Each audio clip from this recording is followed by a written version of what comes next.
பொன்னமராவதியில் பணி ஓய்வு பெற்ற உடற்கல்வி ஆசிரியரை குதிரை சாரட் வண்டியில் ஊர்வலமாக அழைத்துச் சென்று முன்னாள் மாணவர்கள் மரியாதை செய்த காட்சி நெகிழ்ச்சியை ஏற்படுத்தியது.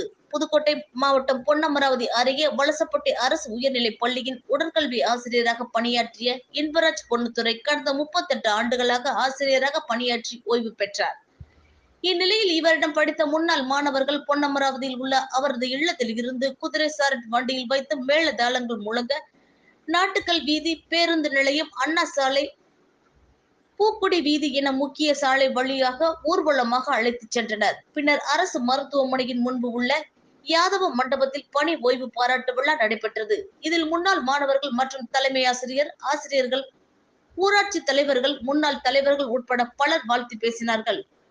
பணி ஓய்வு பெற்ற ஆசிரியருக்கு வாழ்த்தி முன்னாள் மாணவர்கள் குதிரை வண்டியில் ஊர்வலமாக அழைத்துச் சென்ற காட்சி பொதுமக்கள் மத்தியில் நெகிழ்ச்சியை ஏற்படுத்தியது.